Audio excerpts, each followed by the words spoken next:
Capítulo 17 de Lucas, verso 20 e 21.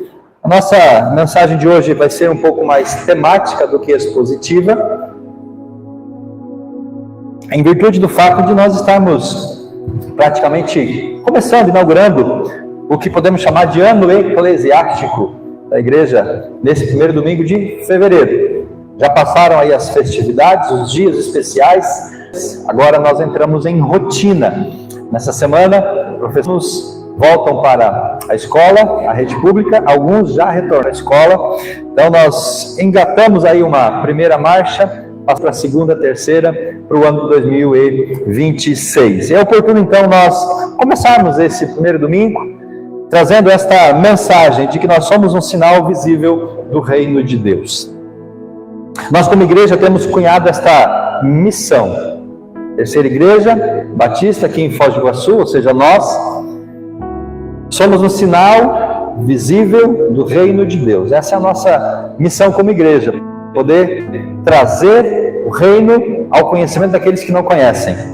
E para que a gente seja esse sinal visível do reino, nós estabelecemos 3 pilares: amar a Deus, fazer discípulos e servir a comunidade. Então eu quero hoje abordar de maneira geral essa ideia da missão, da visão, para que nós possamos então começar esse ano com essa renovação do nosso propósito, do nosso foco de existência como igreja. Veja o que Jesus diz em Lucas, capítulo 17, versículo 20. Você que tem a Bíblia em papel, levante ela aí para mim ver a sua Bíblia.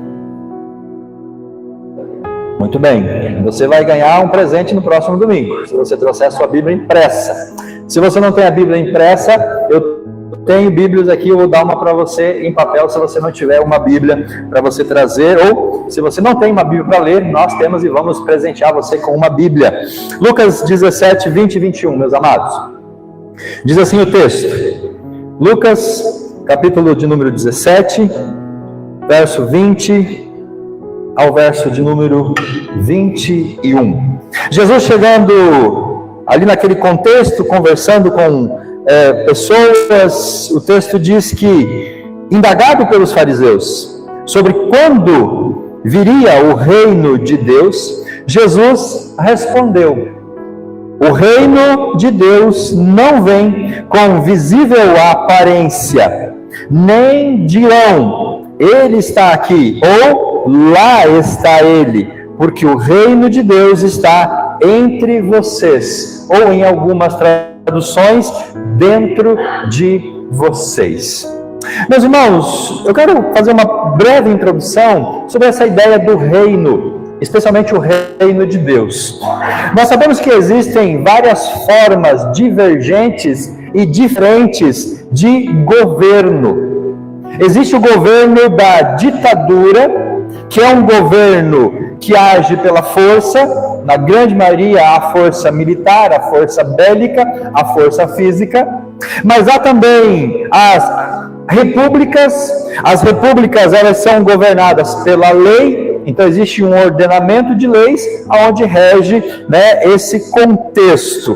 Além da ditadura e da república, existe também a democracia, ou as democracias. As democracias, então, elas são governadas pela maioria de votos. Então, o poder, a direção, o governo, ele é colocado pelo voto. E existem também 2 formas de monarquias. Uma é uma monarquia constitucional, onde os poderes do monarca não é absoluto, o poder dele é limitado. A rainha da Inglaterra, por exemplo, o rei da Inglaterra, ela é uma monarquia constitucional, ela não tem poder absoluto, e existe a monarquia absoluta, aonde então a palavra do monarca é a lei. Então essas são algumas formas de governo. A pergunta que eu faço para você é: o reino de Deus se enquadra em qual dessas formas de governo? O reino de Deus é uma ditadura? O reino de Deus é uma república? É uma democracia? É uma monarquia constitucional ou uma monarquia absoluta? O que você pensa? Como você entende que o reino de Deus ele age pensando nesse contexto de governo? Já pensou? O reino de Deus é uma monarquia absoluta. Por que o reino de Deus é uma monarquia absoluta? Porque Deus não tem uma constituição que o rege. Deus não está debaixo de uma constituição que obrigue Deus a fazer algumas coisas. O reino de Deus, ele é uma monarquia absoluta porque ele não necessita de permissão dos seus governados. Deus não precisa ser eleito pelo voto para governar, e tampouco da minha e da sua permissão. Ele governa porque ele é Deus. Deus não precisa de referendo, Deus não precisa de voto para ele poder exercer o seu governo. Por isso, meus irmãos, que o reino de Deus é uma monarquia absoluta. A palavra de Deus é lei. O que Deus determinar tem que ser feito. O seu governo é soberano e absoluto. Salmo 47, que nós lemos. Deus, ele é o governante soberano sobre tudo e sobre todos. O governo está nas mãos do Senhor. Pensando no reino de Deus como uma monarquia absoluta, nós entendemos e compreendemos que as monarquias, ou nas monarquias, existem dois elementos importantes, que são justamente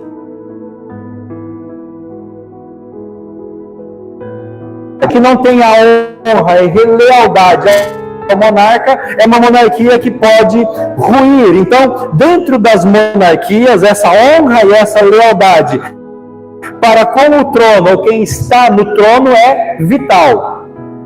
Quanto mais, meus irmãos, se nós pensarmos no reino de Deus como uma monarquia absoluta. Então nós temos que ser leais ao nosso rei, e nós temos que honrar o nosso rei, porque ele que está sentado no seu trono. Jesus foi questionado de quando viria o reino de Deus. Nós estamos falando do reino de Deus, e é Deus que governa. É ele quem reina como rei absoluto. Qual que é o problema da monarquia absoluta que Deus estabelece? O problema é que muitas vezes nós falhamos nessa perspectiva de honra e lealdade ao rei. Veja o texto de Romanos, no capítulo 1, versículo 21. Nós pecamos e nós recusamos honrar ao nosso Deus. Paulo, quando começa a escrever a carta aos Romanos, no capítulo 1, no verso 21, ele diz assim: porque tendo conhecido a Deus, não glorificam como Deus. Isso é uma atitude de rebeldia ao Senhor. Conhecemos a Deus, mas nós não o glorificamos como o nosso Deus. Nem lhe deram graças. Pelo contrário, Paulo diz, se tornaram nulos em seus próprios raciocínios, e o coração insensato deles se obscureceu. Então, meus irmãos, nós pecamos e nós falhamos diante do nosso Deus, porque nós não somos leais para com o Rei dos Reis e o Senhor dos Senhores. Por isso que nós temos que buscar uma vida de intimidade com o nosso Deus. A ideia do reino de Deus é como que um fio condutor de toda a história, desde a criação até a consumação. A ideia do reino de Deus, irmãos, estabelecida pelo Senhor, é o fio condutor que vai conectar o Antigo Testamento e o Novo Testamento, a história da criação, a história da humanidade, porque é uma história onde nós temos Deus reinando sobre o seu povo. Deus reinando sobre o seu povo no Antigo Testamento, o povo de Israel, a quem ele tirou do Egito, a quem ele levou pelo deserto, instituiu os reis, levantou os profetas. Deus, ele reina sobre o seu povo, o povo de Israel, que ele chamou a partir de Abraão. Mas no Novo Testamento nós temos essa mesma ideia, é Deus governando sobre nós, como o Senhor soberano. Aonde que entra Jesus nessa história? Jesus, ele é o Messias, aquele que viria enviado por Deus, o Messias que nós já falamos na ceia, que ele morreu na cruz para nos salvar, para nos remir, e o Messias, então, enviado de Deus para estabelecer o seu reino de forma completa. Esse Messias, ele agora está entronizado.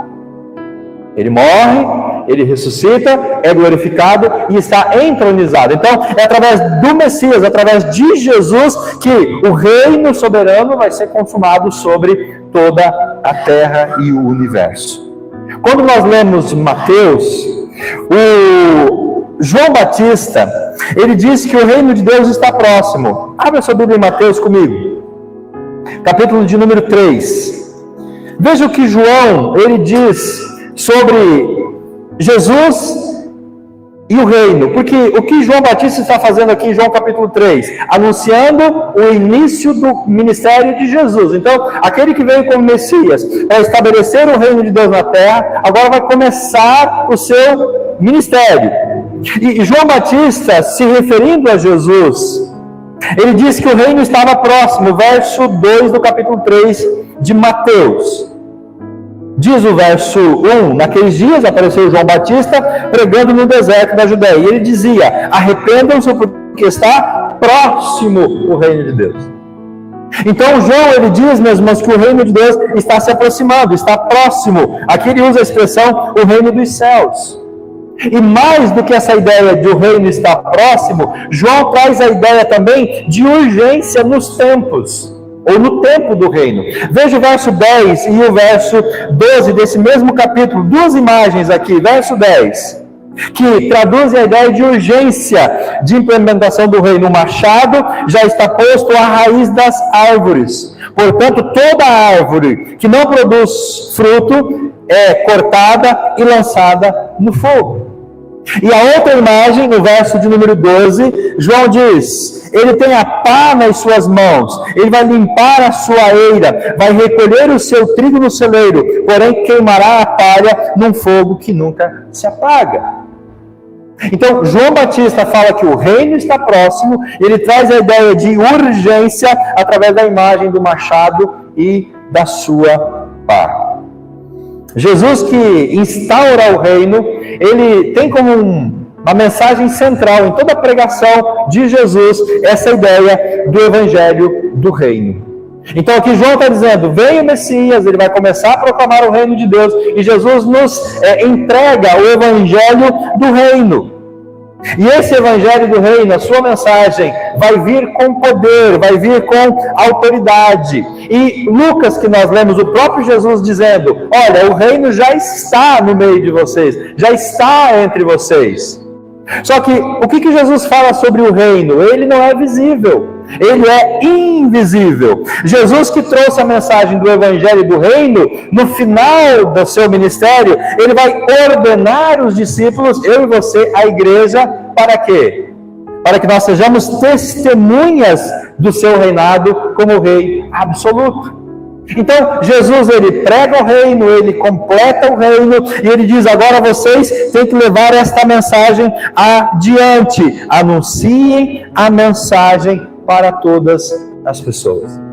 Preguem o reino de Deus, falem do reino de Deus. Essa é uma ordem que nós temos sobre os nossos ombros, cumprir o mandato do Senhor Jesus Cristo. Mas qual que é a perspectiva desse reino? É um reino invisível. E por ser invisível, muitas pessoas ignoram.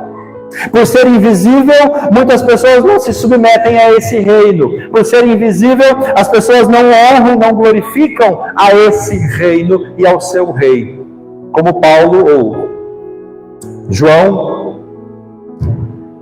Paulo escreve em Romanos, capítulo 1 que nós lemos.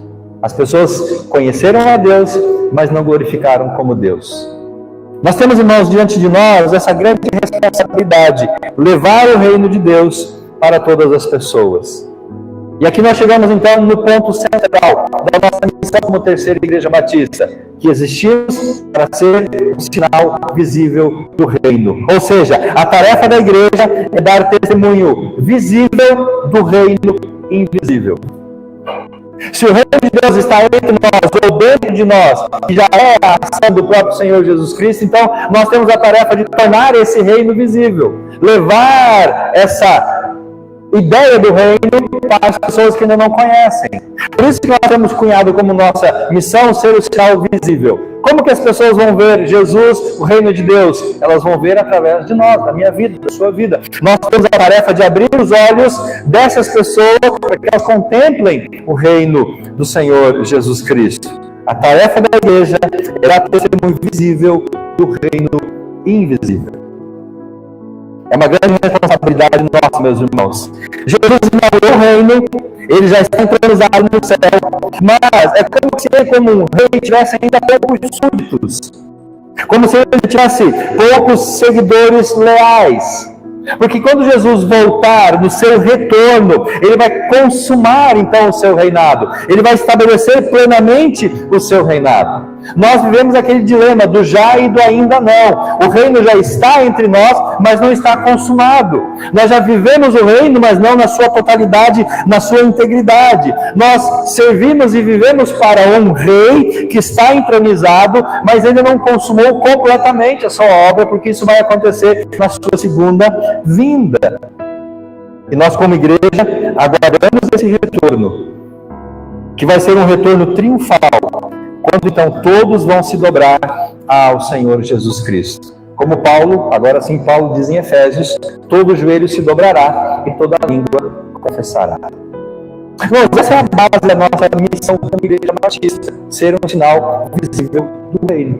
Eu e você temos essa responsabilidade de levar esse reino a todas as pessoas aqui de Foz do Iguaçu. É a partir dessa ideia que nós cunhamos então a nossa missão, que você tem no seu boletim, que você já decorou e que você memorizou. Agora, a pergunta é, como que nós vamos fazer isso? De que forma nós, como igreja batista, vamos ser o sinal visível do reino? Nós propomos 3 pilares. Você lembra quais são os 3 pilares da nossa missão? Cutuca o irmão que está do seu lado, cochilando, e fala assim: irmão, você conhece os 3 pilares da nossa missão? Quais são os 3 pilares? Vamos juntos? Primeiro, mais alto. Primeiro, amar a Deus. Primeiro pilar. Segundo pilar, fazer discípulos. Terceiro pilar, servir a comunidade. Então, qual é a ideia da nossa missão? Se nós temos a obrigação de ser um sinal visível do reino, como que a gente vai fazer isso? Fazendo essas 3 coisas: amando a Deus. Quando eu amo a Deus, quando eu cultuo a Deus, quando eu glorifico a Deus, quando eu vivo para Deus, as pessoas vão olhar para a minha vida, a minha devoção, e elas vão contemplar o reino de Deus. Quando nós fazemos discípulos, da mesma forma, porque a gente vai evangelizar, vamos trazer pessoas para Jesus, e elas vão glorificar e vão contemplar o reino de Deus. Quando nós servimos a comunidade, nós exteriorizamos o reino de Deus. Então, o primeiro pilar é como nós vamos estabelecer o reino de Deus. Nós vamos fazer isso amando a Deus. Quando nós manifestamos o nosso amor a Deus, nós tornamos o reino visível. Veja o que diz Deuteronômio, lá assim da Bíblia, no capítulo 6 e no versículo número 5. Nós achamos que o mandamento de amar a Deus foi inaugurado por Jesus. Na verdade, Jesus só está reproduzindo o mandamento que foi dado por Moisés, através de Moisés ao povo de Israel. Capítulo 6 do livro de Deuteronômio, a partir do versículo 4, diz assim o texto: escute, Israel, o Senhor, o nosso Deus, é o único Senhor. Portanto, ame o Senhor, seu Deus, de todo o seu coração, de toda a sua alma e com toda a sua força. Essas palavras que hoje te ordeno estarão no seu coração. Você inculcará nos seus filhos, delas falarás quando estiver assentado na sua casa, andando pelo caminho, deitado ao se levantar. Também vai amarrar elas, como sinal na sua mão, e elas serão por frontal nos seus olhos. Você escrever elas nos umbrais da sua casa e nas suas portas. Verso de número 5. Ame o Senhor teu Deus de todo o teu coração, de toda a tua alma, com toda a tua força. Nós manifestamos o reino de Deus quando nós amamos a Deus. E aí lá no texto de Marcos, no capítulo 12, no versículo 30, Jesus fazendo essa referência do grande mandamento, Marcos capítulo 12, versículo 30, Jesus ele acrescenta mais um elemento. No verso 29, o texto diz: Jesus respondeu: o principal é este, escute, Israel, o Senhor, o nosso Deus, é o único Senhor. Verso 30 de Marcos 12: ame o Senhor, o seu Deus, de todo o seu coração, de toda a sua alma, com todo o seu entendimento e de toda a sua força. Jesus acrescenta aqui a ideia do entendimento. O culto racional, que o apóstolo Paulo diz em Romanos. Então, irmãos, o amar a Deus é o primeiro pilar para nós tornarmos o reino de Deus visível. E a pergunta é, como que eu amo a Deus? Como que eu expresso o meu amor a Deus? Fazendo 3 coisas. Primeiro, em adoração, celebrando ao Senhor, implica na minha vida participar fielmente dos cultos, dos encontros que a igreja promove. Eu amo a Deus, eu demonstro meu amor a Deus quando eu me proponho a adorar a Deus junto com os meus irmãos, junto com a igreja. Quando nós nos reunimos para celebrar, para cultuar a Deus, é uma forma de demonstrar esse amor ao Senhor. Porque quem ama quer estar junto, e quem ama quer estar próximo, quem ama quer compartilhar. A pessoa que você ama, o que você mais deseja é querer estar com ela, na presença dela, desfrutar da sua comunhão. Se eu amo a Deus, é natural que o meu coração esteja inclinado, então, para estar na presença de Deus. E o ambiente do culto é um tempo de adoração e eu demonstro o meu amor a Deus, junto com os meus irmãos. Participando fielmente dos nossos cultos. Na nossa visão para esse ano, nós temos ali uma métrica de envolver, estar presente assiduamente 70% dos membros da igreja. Nós temos 87 membros aqui na nossa igreja. Vamos arredondar para 80 membros. Quanto que dá 70% de 80? Quem é bom de matemática? 7 vezes 8, 56. Então, a meta, meus irmãos, é que nós tenhamos todos os domingos aqui, no mínimo 56 pessoas, membros. Só que nós temos 56 hoje, no final a gente vai descobrir. Porque, irmãos, é inconcebível, assim, a gente não consegue compreender como que a pessoa é membro da igreja, ela diz que ama a Deus, mas ela não está presente junto com seus irmãos. Quando a sua família faz uma festa, um almoço e não te convida, você fica feliz ou chateado? Alguém da sua família está de aniversário, e aí você faz uma festa, um bolo, e deixa alguém de fora. Se fosse você que ficaria de fora, você ia ficar feliz? Saber que seus familiares estão lá reunidos, festejando e não te convidaram? Se nós somos uma igreja, se nós somos um corpo, se nós somos um povo, nós precisamos querer estar junto com os nossos irmãos. Agora nós temos ar-condicionado, já não está calor, fica mais fácil estar aqui no culto. É importante essa ideia da adoração, celebrar a Deus na minha igreja, junto com os meus irmãos. Os irmãos viram ontem uma celebração nacional nos estádios de futebol. As pessoas pagavam para ir nesse encontro no estádio de futebol. Sair de Foz do Iguaçu, vou para Curitiba e várias outras capitais. Então, as pessoas pagando para ir num grande evento para cultuar a Deus. E aqui você pode vir de graça, não paga nada para celebrar a Deus conosco. Eu amo a Deus, eu demonstro meu amor a Deus quando eu estou disposto a adorar no culto, mas tem a adoração particular, adorando com profundidade e tendo um encontro real com o Senhor Jesus Cristo. Aqui é para você que ainda não entregou a vida para Jesus. Você também precisa amar a Deus. E como que você vai demonstrar amor a Deus? Entregando sua vida para Jesus Cristo, confiando nele como teu Senhor e Salvador, se rendendo a Ele, você vai passar a adorá-lo. Segundo elemento, irmãos, do nosso amor a Deus é a devoção. Então, através da devoção, eu vou crescer espiritualmente. A devoção é o nosso alimento, é o nosso hábito diário de leitura da Bíblia e de oração. Por devoção, nós entendemos como uma vida devocional na presença de Deus. É o dia a dia diante do Senhor.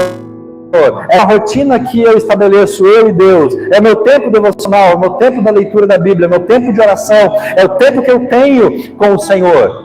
Dentro da minha agenda, dentro da minha rotina, estabelecer um tempo para mim estar em devoção, porque isso leva ao crescimento espiritual. O cristão que não se alimenta da presença de Deus da Bíblia todos os dias, ele vai ter dificuldade no seu crescimento. Ele não vai conseguir se desenvolver espiritualmente. Além desse hábito de leitura da Bíblia e orar, eu preciso estar vivendo de acordo com aquilo que eu aprendo nas Escrituras e aqui na igreja. Por devoção, eu entendo também aplicar as Escrituras, viver as Escrituras, colocar em prática tudo que nós temos como conhecimento do Senhor Jesus Cristo. Então, eu amo a Deus adorando no culto, eu amo a Deus na minha vida devocional, e eu amo a Deus também, num terceiro e último aspecto aqui, é através da minha fidelidade, sendo fiel na minha vida financeira com o Senhor. sendo um dizimista fiel e um ofertante liberal. Porque quando a gente trata de recurso financeiro que a gente traz para o Senhor, irmãos, não é questão de dinheiro, é questão de isso ser parte da minha adoração e do meu culto. Quando Deus estabelece o culto no Antigo Testamento através do sistema sacerdotal e sacrificial, toda pessoa que se apresentasse a Deus tinha que levar alguma coisa para apresentar a Deus. Seja um cabrito, seja um cordeiro, seja um novilho, seja uma pomba, seja farinha, azeite. As pessoas se apresentavam a Deus oferecendo algo dos seus bens, dos seus recursos, das suas posses. Então, quando a gente fala de ser um cooperante através das questões financeiras, é também uma forma de demonstrar o meu amor e a minha fidelidade com o Senhor. Devolvendo então aquilo que Deus me dá, ofertando quando nós temos essa oportunidade, para a construção, para missões, para os ministérios. Parte do nosso recurso sendo consagrado a Deus também como culto, como adoração e demonstração de amor, vai com certeza abrir muitas bênçãos para as nossas vidas. Somos um sinal visível do reino de Deus, amando o Senhor. Então, queridos, resumindo esse primeiro ponto, participando fielmente dos cultos, tendo o hábito diário de ler a Bíblia e orar, e sustentando o ministério da igreja com meus recursos financeiros. Assim eu demonstro o meu amor a Deus, ou seja, através da oração, através da vida devocional e através da minha fidelidade. Qual que é o segundo pilar da nossa missão? Amar a Deus e segundo, fazer discípulos. Mateus 28, 18 a 20 é a nossa grande comissão. Você conhece o texto de cor, eu não preciso ler ele nas Escrituras. Portanto, ide, fazer discípulos de todas as nações, batizando em nome do Pai, e do Espírito Santo, ensinando a guardar e obedecer tudo que eu tenho vos ensinado, e eis que eu estou convosco todos os dias até o fim dos séculos. A grande comissão. O último desejo de Jesus: vão e façam discípulos. Como que a gente manifesta o reino de Deus? Fazendo discípulos, tendo filhos espirituais. Irmãos, uma das coisas mais tristes na vida cristã é um cristão estéril. É um cristão que não reproduz filhos espirituais. É o cristão que não leva ninguém para Jesus Cristo. Essa é uma das grandes tristezas da vida cristã. Nós podemos ser bons cristãos, envolvidos na igreja, servindo nos ministérios, contribuindo, fazendo tudo, mas se nós não trazemos pessoas para Jesus, estará faltando alguma coisa na nossa caminhada cristã. A gente precisa esse ano pensar seriamente nessa perspectiva de levar pessoas para Jesus. Afinal, 2026 é o ano de fazer discípulos. Jesus diz: vão e façam discípulos. Então, pelo discipulado, eu levo pessoas a Jesus Cristo. E ao levar pessoas a Jesus, eu manifesto a elas o reino de Deus. Como que eu levo pessoas a Jesus? Orando e investindo tempo na vida dessas pessoas. Separando um tempo da minha agenda na semana para visitar alguém não crente, visitar um amigo não convertido, investir na vida dele, criar amizades, criar relacionamentos, me aproximar dele, contar meu testemunho, falar de Jesus, contar minha experiência, para que de alguma forma essa pessoa, ela venha a Jesus através da minha vida. Então eu faço discípulos, eu levo pessoas a Jesus, partindo da oração por essa pessoa, e esse desejo, e eu compartilho então a minha vida, a minha fé, o meu testemunho, oro e Deus vai abrir o coração dessa pessoa para Jesus Cristo. Qual foi a última pessoa que nós levamos a Jesus, irmãos? Qual foi a última pessoa que eu e você levamos a Cristo? Quantos e quantos domingos que nós viemos sozinhos para a igreja? Nós não convidamos nenhuma pessoa para estar conosco aqui nas nossas celebrações. Nós precisamos esse ano aguçar esse olhar para a necessidade de fazer discípulos. Uma pessoa saudável, ela nasce, cresce, fica bobo e casa, né? Diz assim o ditado. Depois de casar tem filhos, é a sequência natural da vida. Você nasce, cresce, casa, tem filhos, essa é a vida. Espiritualmente também, você nasce, você cresce espiritualmente e você gera filhos espirituais. A nossa vida cristã precisa ser marcada pela paternidade espiritual. Não essa ideia de paternidade que o povo traz aí, mas aquela ideia de eu levar alguém para Jesus. Não tem alegria maior, irmãos, na vida cristã do que você levar alguém para Jesus Cristo. Como que nós fazemos discípulos? Estando em comunhão, me integrando à vida da igreja. Porque se eu me integro à vida da igreja, eu também vou ser discipulado. Estar em comunhão na vida da igreja me dá o privilégio de ser discipulado, de eu ser fortalecido, eu ser treinado para levar alguém para Jesus. Então, eu preciso estar integrado na vida da igreja, e nós oferecemos algo além como igreja: células, grupos durante a semana, aonde você se integra num desses grupos, ali você se fortalece, a sua fé é fortalecida, e é esse primeiro grupo aonde eu vou levar alguém que eu quero apresentar a Jesus. É um grupo de amigos, é um grupo de irmãos, é um grupo íntimo, é dentro de uma casa, tem lanche, tem comida, é um ambiente mais informal. Ali nós começamos então a trazer essas pessoas. Se eu não estou integrado numa célula, eu vou ter mais dificuldades ou menos oportunidades para levar alguém até Jesus Cristo.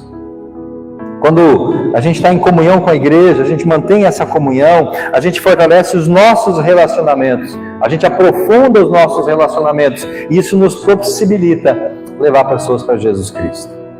Nós amamos a Deus e nós fazemos discípulos, ou seja, orando e investindo tempo na vida das pessoas, estando integrado numa célula e discipulando e sendo discipulados. As 3 palavras-chave aqui são relacionamentos, comunhão e discipulado. E para encerrar, o nosso último pilar: servir a comunidade. Nós amamos a Deus, integrados na igreja, nossa vida devocional, nossa vida espiritual. Nós fazemos discípulos, orando, discipulando, participando de uma célula, tendo essa intencionalidade, mas agora nós precisamos também servir. Porque nós, como igreja, como discípulos, precisamos servir uns aos outros. Veja o que Pedro diz no capítulo 4 da sua primeira carta, e o versículo de número 10. 1 Pedro capítulo 4, verso 10. O terceiro pilar é servir a comunidade. Dentro da igreja, a comunidade dos irmãos, e fora da igreja, a comunidade que está ao nosso redor. 1 Pedro 4,10 diz assim: se alguém fala de acordo com os oráculos de Deus. Se alguém serve, faça de acordo com a força que Deus dá, para que em todas essas coisas Deus seja glorificado por meio de Jesus Cristo, a quem pertence a glória, a honra e o domínio para sempre. Amém. Pedro está falando aqui de dons. O verso anterior, o verso 10, ele diz: sirvam uns aos outros, cada um conforme o dom que recebeu, como encarregados de administrar bem a multiforme graça do Senhor. Lá em Romanos, no capítulo 12, versículo 7, o apóstolo Paulo, ele falando sobre os dons também, ele exorta a igreja, capítulo 12 de Romanos, verso 7 e verso 8. Se é ministério, dediquemo-nos ao ministério. O que ensina, dedique-se ao ensinar. O que exorta, faça com dedicação. O que contribui, com generosidade. O que preside, com zelo. Quem exerce misericórdia, com alegria. Amamos a Deus, fazemos discípulos e servimos a comunidade, colocando os nossos dons a serviço do Senhor, à disposição do Senhor. Como que nós servimos a comunidade? Através dos nossos dons, aqui dentro da igreja. E lá fora da igreja, da mesma forma. Quando nós nos dispomos a servir, irmãos, nós estamos anunciando o reino de Deus. E como que eu vou empregar os meus dons ao Senhor? Primeiro eu preciso identificar os nossos dons. No ano passado nós tivemos uma classe na escola bíblica que falava justamente sobre os dons espirituais. Muitos irmãos descobriram novos dons ou fortaleceram os seus dons espirituais e passaram a servir a partir disso. Se você não sabe qual é a sua habilidade, o seu dom, você pode fazer um teste dos dons, ou você pode servir. Sirva, simplesmente se disponha a servir. Assim você vai estar anunciando o reino de Deus. Quando você coloca os seus dons à disposição do Senhor, você vai ser capacitado, você vai ser despertado para isso. Você pode também se envolver em um ministério dentro ou fora da igreja. Nós temos ministérios para dentro da igreja e nós temos ministérios para fora da igreja. Um deles é a capelania prisional. Pastor, mas eu não quero entrar dentro do presídio. Você não precisa entrar dentro do presídio para fazer parte da capelania prisional. Nós vamos começar esse ano agora, inclusive depois do culto vai ter uma reunião, um projeto de servir café da manhã para os familiares que vão visitar os presos. A ideia é montar uma tenda na entrada da penitenciária, do lado de fora. Enquanto as pessoas esperam para entrar, visitar, ali nós vamos servir um café, entregar um folheto, orar por essas pessoas. É um ministério que você pode servir, sem precisar entrar dentro do presídio. Nós temos uma casa de apoio, de recuperação, e nós prestamos assistência. Existem, irmãos, muitas formas de servir. Basta eu me voluntariar. E você pode, então, fazer ainda mais esse ano para o reino do Senhor. Como que eu sirvo? Envolvendo-me no ministério dentro e fora da igreja, usando os meus dons e minhas habilidades no serviço, me comprometendo com a necessidade da comunidade. Nós, como igreja, somos um sinal visível do reino de Deus, amando a Ele, fazendo discípulos e servindo a comunidade. Você pode ficar de pé? Convidar os irmãos do Ministério de Louvor? Então, irmãos, a partir de tudo isso, nós temos a nossa visão. Pega o seu boletim aí que está na sua mão. Tome posse do seu informativo. Ali nele vai ter a nossa visão, que diz assim: em 2026, teremos 110 volts. 110 membros. Essa é uma visão, uma meta numérica. Romper a barreira de 100 membros, chegar a 110, mas pode ser mais do que 110. Como que nós vamos chegar a 110 membros? Cada um de nós, evangelizando, compartilhando, convidando, exortando, trazendo. Primeira meta, então, crescer numericamente. Segunda meta, 10 células ativas até o fim do ano. Nosso desejo é avançar com o Ministério das Células, que durante a semana a igreja esteja em várias casas, em vários bairros, em várias localidades, ali presente, tocando pessoas, trazendo pessoas. A nossa visão diz 70% dos membros ativos nas celebrações, nesse espaço do culto. E por ativo nós entendemos estar assiduamente presente. Todos os domingos, celebrando ao Senhor, além da atividade da presença na celebração, servindo nos ministérios. Aqueles ministérios para fora da igreja e os ministérios dentro da igreja. Nós queremos que a maioria dos membros se envolvam no serviço. E também matriculados na escola discipuladora, que é a nossa EBD. Inauguramos hoje, retomamos. Você pode fazer sua matrícula, seja pelo link que está no grupo da igreja ou falando comigo ou com algum dos outros professores. Irmãos, nós temos o sonho de chegar ao final desse ano com uma igreja maior em números, mas uma igreja mais fortalecida também, uma igreja mais madura, uma igreja mais consolidada, para que a gente possa então ser esse sinal visível do reino de Deus. E você está convidado a fazer parte desse movimento. Você que é membro e você que ainda não é membro, você está convidado a fazer parte desse movimento. Vamos tornar o ano de 2026 o ano de fazer discípulos. Vamos crescer e avançar para a glória do nosso Deus. Vamos cantar um cântico de louvor?